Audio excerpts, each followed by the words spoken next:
Hi, Indian ഭരണഘടനയുടെ ലക്ഷ്യങ്ങൾ വിശദീകരിച്ചുകൊണ്ടുള്ള പ്രമേയം the objectives resolution by Pandit Jawaharlal Nehru. ഇന്ത്യക്ക് സ്വാതന്ത്ര്യം കിട്ടിയ സമയത്ത് നമ്മുടെ ഭരണഘടന എങ്ങനെയുള്ളതായിരിക്കണം, അതിന്റെ ലക്ഷ്യങ്ങൾ എന്തൊക്കെയായിരിക്കണം എന്ന് വ്യക്തത വരുത്തിക്കൊണ്ടുള്ള ഒരു ഔദ്യോഗിക പ്രമേയം, അതായത് കോൺസ്റ്റിറ്റ്യൂവന്റ് അസംബ്ലിയിൽ അവതരിപ്പിച്ച ഒരു ഔദ്യോഗിക പ്രമേയം, അതാണ് ദി ഒബ്ജക്റ്റീവ്സ് റെസൊല്യൂഷൻ. ഇന്ത്യക്ക് സ്വാതന്ത്ര്യം ലഭിക്കുന്ന വേളയിൽ നടന്ന ഈ സംഭവം കൂടുതൽ വ്യക്തമായി മനസ്സിലാക്കാൻ ഒരു ചെറിയ ബാക്ക്ഗ്രൗണ്ട് ഇൻഫർമേഷൻ നമ്മളെ സഹായിക്കും. അപ്പൊ നമുക്ക് നോക്കാം അല്ലേ? So friends, take a look at the brief introduction. Jawaharlal Nehru was born on the 14th of November 1889 to Motilal Nehru and Swaroop Rani at Anand Bhavan in Allahabad. Jawaharlal നെഹ്റുവിന്റെ ജനനമാണ് അലഹബാദിലെ ആനന്ദ് ഭവൻ എന്ന് പറയുന്ന വലിയ മണിമാളികയിൽ എന്ന് 1889 നവംബർ മാസം 14 ഇന്ന് ആനന്ദ് ഭവൻ ഒരു മ്യൂസിയമാണ്. അച്ഛൻ മോട്ടിലാൽ നെഹ്റു, അമ്മ Swarup Rani. Nehru's father Motilal Nehru was a prominent lawyer. അച്ഛൻ മോട്ടിലാൽ നെഹ്റു പേരുകേട്ട ഒരു വക്കീലായിരുന്നു. Nehru's family was very affluent thanks to his father's legal profession. അച്ഛൻ പേരുകേട്ട വക്കീലായിരുന്ന കാരണം തന്നെ നെഹ്റു കുടുംബം വലിയ ധനികരായിരുന്നു. Well, Nehru was educated at Trinity College, Cambridge. നെഹ്റുവിന്റെ ഉന്നത വിദ്യാഭ്യാസം ഇംഗ്ലണ്ടിലെ പ്രസിദ്ധമായിട്ടുള്ള കേംബ്രിഡ്ജ് യൂണിവേഴ്സിറ്റിക്ക് കീഴിലെ Trinity കോളേജിലായിരുന്നു. There he read politics, economics, literature and history. അദ്ദേഹം പഠിച്ച വിഷയങ്ങൾ ഇതൊക്കെയായിരുന്നു. Later he studied law and became a lawyer. അതിനുശേഷം നെഹ്റു നിയമം പഠിച്ച് ഒരു വക്കീലായി. Remember, after some time he quit the lawyer's profession. എന്നാൽ വക്കീൽ ഉദ്യോഗം പിന്നീട് അദ്ദേഹം ഉപേക്ഷിച്ചു. Nehru was deeply influenced by Mahatma Gandhi. Mahatma Gandhi നെഹ്റുവിനെ വല്ലാതെ സ്വാധീനിച്ചു. He took an active part in the freedom struggle. Indian സ്വാതന്ത്ര്യ സമരത്തിൽ നെഹ്റു സജീവമായി പങ്കെടുത്തു. He was also in the forefront of various movements such as the non-cooperation movement, salt satyagraha and Quit India movement. Quit India, ഉപ്പു സത്യാഗ്രഹം, നിസ്സഹകരണം തുടങ്ങിയ പ്രസ്ഥാനങ്ങളിൽ നെഹ്റു വളരെ സജീവമായി പങ്കെടുത്തു. Well, Nehru was arrested a total of 9 times by the British. ബ്രിട്ടീഷുകാർ നെഹ്റുവിനെ 9 തവണ arrest ചെയ്ത് ജയിലിൽ അടച്ചിട്ടുണ്ട്. Nehru headed the Interim Government in 1946. ഇന്ത്യക്ക് സ്വാതന്ത്ര്യം കിട്ടുന്നതിന് തൊട്ടു മുൻപുള്ള ഇടക്കാല ഗവൺമെന്റിനെ നയിച്ചത് നെഹ്റു ആയിരുന്നു. He became the first Prime Minister of India. ഓർക്കണം, സ്വതന്ത്ര ഇന്ത്യയുടെ ആദ്യത്തെ പ്രധാനമന്ത്രിയായിരുന്നു Nehru. Nehru died on the 27th of May 1964 of a heart attack. Well, he was 74 at that time. 1964 May 27 74-ാമത്തെ വയസ്സിൽ ഒരു ഹാർട്ട് അറ്റാക്ക് മൂലം അദ്ദേഹം മരിച്ചു. He was the Prime Minister of the country until his death. Friends, remember, Nehru is the longest serving Prime Minister to date. That is, he was the Prime Minister of India for 17 long years. മരണം വരെ ഇന്ത്യയുടെ പ്രധാനമന്ത്രിയായിരുന്ന Nehru India ചരിത്രത്തിൽ ഏറ്റവും കൂടുതൽ നാൾ പ്രധാനമന്ത്രിയായിരുന്ന വ്യക്തിയായിരുന്നു. നീണ്ട 17 വർഷം. Well friends, Nehru is hailed as the architect of modern India. ആധുനിക ഭാരതത്തിന്റെ ശില്പിയായിട്ടാണ് നെഹ്റു അറിയപ്പെടുന്നത്. Now a brief note on the Constituent Assembly and the Interim Government. The temporary government when India was becoming independent. That is the Interim Government. Constituent Assemblyയും ഇടക്കാല ഗവൺമെന്റും. When the British would leave India on the midnight of the 15th of August, India needed a government and a law-making body like our parliament or assembly. You know, otherwise there would be absence of law and order and absence of government. So, for the same reason, there was an interim government, a temporary government to look after the affairs of India. And Nehru was the head of the interim government. August 15 അർദ്ധരാത്രിക്ക് ബ്രിട്ടീഷുകാർ India വിട്ടു പോകുമ്പോൾ നമ്മുടെ രാജ്യത്ത് ഭരണസ്തംഭനം, നിയമവാഴ്ച ഇല്ലാത്ത അവസ്ഥ, ഭരണശൂന്യത എന്നിവ ഉണ്ടാവാതിരിക്കാൻ നമ്മുടെ ഇപ്പോഴത്തെ പാർലമെന്റ്, അസംബ്ലി തുടങ്ങിയ പോലത്തെ ഒരു നിയമനിർമ്മാണ സഭ വേണമായിരുന്നു. അതില്ലെങ്കിൽ രാജ്യത്ത് അരാജകത്വം അഴിഞ്ഞാടും. സർക്കാരില്ലാത്ത, നിയമവാഴ്ച ഇല്ലാത്ത ഒരവസ്ഥ. അങ്ങനെ ഒരു ഇടക്കാല ഗവൺമെന്റ് ഉണ്ടായി. നെഹ്റു അതിന്റെ തലപ്പത്തു. And also there was an assembly of elected members. This assembly was called the Constituent Assembly. തെരഞ്ഞെടുക്കപ്പെട്ട അംഗങ്ങളുള്ള ഒരു അസംബ്ലിയും ഉണ്ടായി. അതാണ് constituent assembly. Now, Constituent Assembly, what does it mean? What is a Constituent Assembly? The Constituent Assembly of India was elected and it had the power to draft the Constitution of India. This Constituent Assembly also served as India's first parliament as an independent nation. ഇനി constituent assembly എന്ന് വെച്ചാൽ എന്താ ഇതിന്റെ അർത്ഥം? പുതിയതായി സ്വാതന്ത്ര്യം കിട്ടിയ ഭാരതത്തിന് ഒരു ഭരണഘടന, കോൺസ്റ്റിറ്റ്യൂഷൻ എഴുതി ഉണ്ടാക്കാൻ അധികാരപ്പെട്ട സഭയാണ് കോൺസ്റ്റിറ്റ്യൂവന്റ് അസംബ്ലി. അതിന്റെ പേരിൽ നിന്ന് തന്നെ അത് മനസ്സിലാവും. Constituent assembly, constitution. പുതുതായി സ്വാതന്ത്ര്യം കിട്ടിയ ഭാരതത്തിന്റെ ആദ്യത്തെ പാർലമെന്റ് എന്ന് വേണമെങ്കിൽ പറയാം. Remember, this constituent assembly had 299 elected members. 299 അംഗങ്ങൾ ഉണ്ടായിരുന്നു ആ കോൺസ്റ്റിറ്റ്യൂവന്റ് അസംബ്ലിയിൽ. And the elections to elect the members of the Constituent Assembly were held in July 1946. The first meeting of the Constituent Assembly took place in December 1946. 1946 ജൂലൈയിൽ തെരഞ്ഞെടുക്കപ്പെട്ട ഈ constituent അസംബ്ലിയുടെ ആദ്യ സമ്മേളനം നടക്കുന്നത് 1946 ഡിസംബറിലായിരുന്നു. And the first session of this Constituent Assembly was from the 9th to the 23rd of December 1946. അതിന്റെ ആദ്യ session December 9 മുതൽ 23 വരെ. The objectives resolution that we are going to discuss now was introduced on the 5th day of the first session, that is the 13th of December 1946. ഈ ആദ്യ സെഷന്റെ 5ാം ദിവസമാണ്, അതായത് December 13-ാം തീയതിയാണ് നമുക്ക് ഇവിടെ പഠിക്കാനുള്ള ദി ഒബ്ജക്റ്റീവ്സ് റെസൊല്യൂഷൻ കോൺസ്റ്റിറ്റ്യൂവന്റ് അസംബ്ലിയിൽ നെഹ്റു അവതരിപ്പിക്കുന്നത്. The Constituent Assembly adopted the Constitution of India on the 26th of November 1949. ഈ ഒബ്ജക്റ്റീവ്സ് റെസൊല്യൂഷന്റെ അടിസ്ഥാനത്തിൽ എഴുതപ്പെട്ട ഇന്ത്യയുടെ ഭരണഘടന കോൺസ്റ്റിറ്റ്യൂവന്റ് അസംബ്ലി അംഗീകരിക്കുന്നത് 1949 നവംബർ 26-ാം തീയതിയാണ്. And for the same reason, the Constitution Day is celebrated in India on the 26th of November every year to commemorate the adoption of the Constitution of India. അങ്ങനെയാണ് എല്ലാ വർഷവും November 26 constitution day ആയി നാം ആചരിക്കുന്നത്. And friends, the Constitution of India came into effect on the 26th of January 1950, and that day is celebrated, commemorated as the Republic Day every year.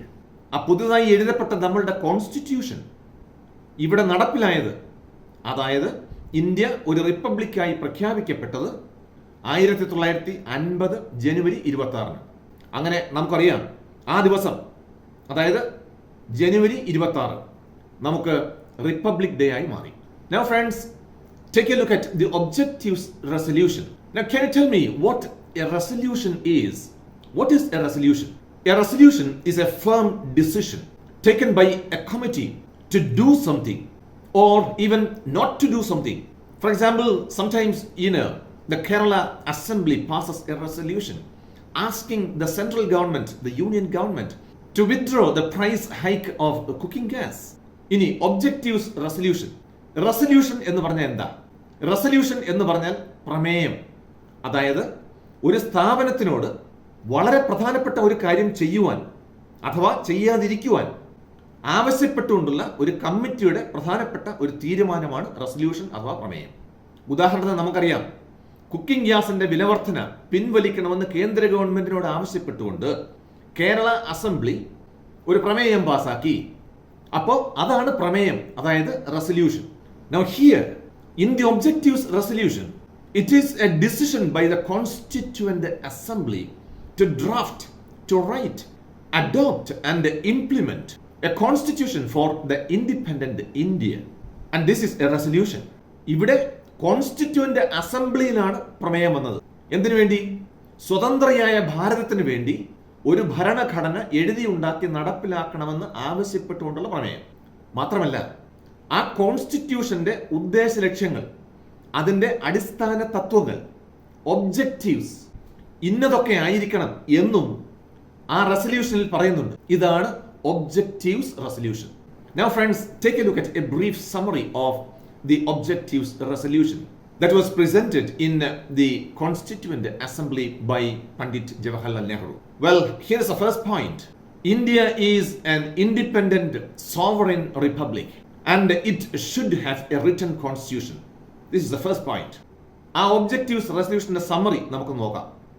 ഒന്ന്, India ഒരു സ്വതന്ത്ര പരമാധികാര റിപ്പബ്ലിക് ആയിരിക്കണം.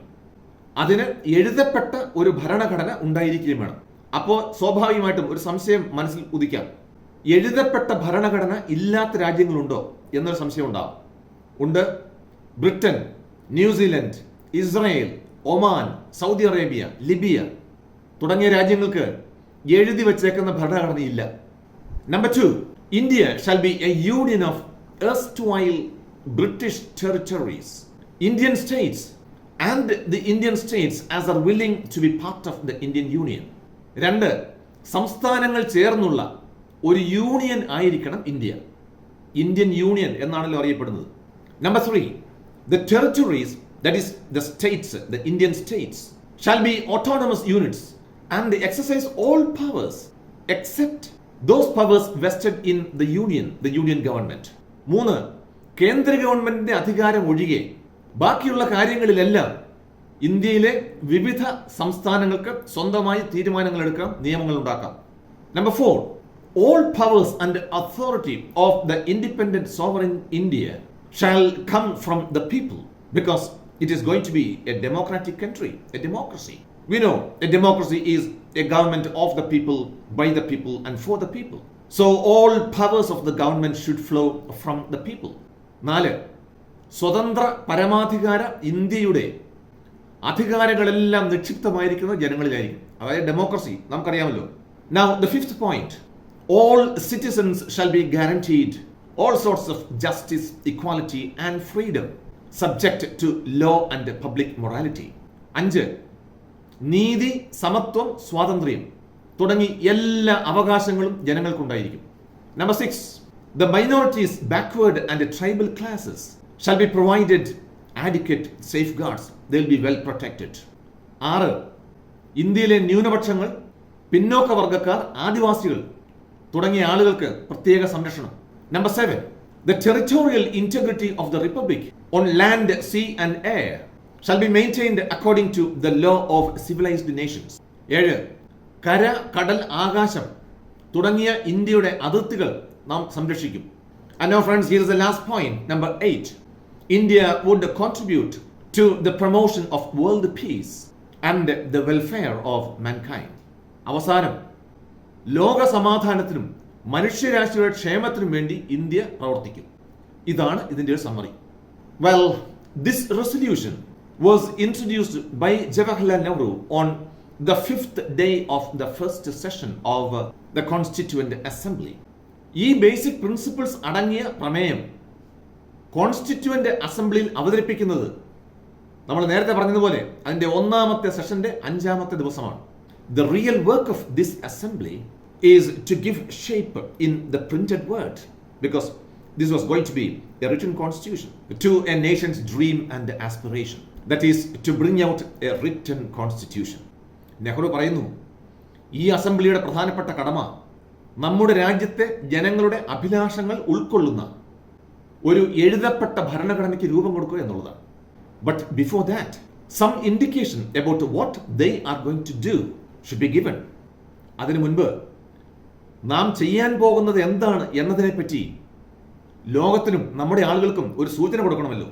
And friends, this is the spirit behind this objectives resolution. ഈ റെസൊല്യൂഷന്റെ ആത്മാവ് എന്ന് പറയുന്നത് അതാണ്. And for this reason, Nehru suggests that the House, the Constituent Assembly, pass this objectives resolution not just by raising their hands, but by standing up and thus taking the pledge afresh, that is anew, taking a new pledge. അതുകൊണ്ട് നെഹ്റു പറയുന്നു, ഈ പ്രമേയം നമ്മുടെ ഈ constituent assembly പാസ്സാക്കേണ്ടത് എല്ലാവരും അവരവരുടെ ഇരിപ്പിടങ്ങളിൽ ഇരുന്നുകൊണ്ട് വെറുതെ കൈ ഉയർത്തിയല്ല, നേരെ മറിച്ച് എല്ലാവരും ആദരവോടെ എഴുന്നേറ്റ് നിന്ന് ഒരു പ്രതിജ്ഞ എടുത്ത് വേണം ഈ objectives resolution പാസ്സാക്കാൻ.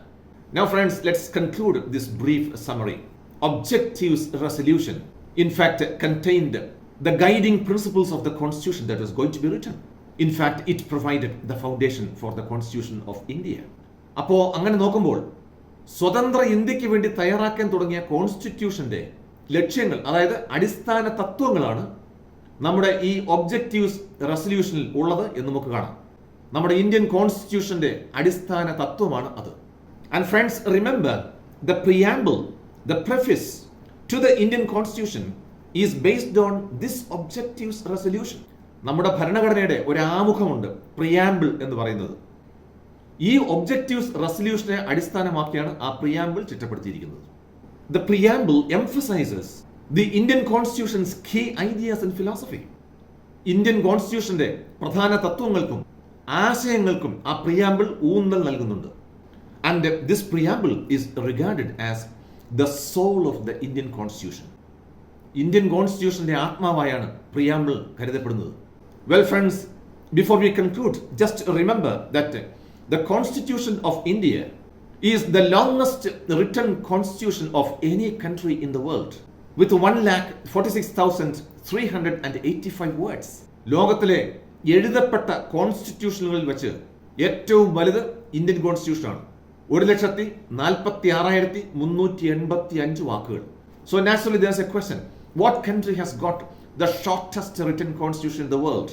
Well friends, remember in Europe there's a small country known as Monaco, and Monaco has got the shortest written constitution in the world with just 3,814 words.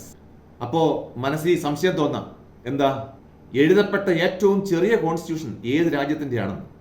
മോണക്കോ എന്ന് പറയുന്ന കുഞ്ഞ് രാജ്യത്തിന്റെ കോൺസ്റ്റിറ്റ്യൂഷനാണ് ലോകത്തിലെ എഴുതപ്പെട്ട കോൺസ്റ്റിറ്റ്യൂഷനിൽ വെച്ച് ഏറ്റവും ചെറുത്, വെറും 3,814 വാക്കുകൾ. So friends, this is all about the introduction, the background and the summary of the objectives resolution by Jawaharlal Nehru. Well, don't forget, the link of its PDF is available in the description box below. Thank you for being with me. I'll see you soon. Bye bye.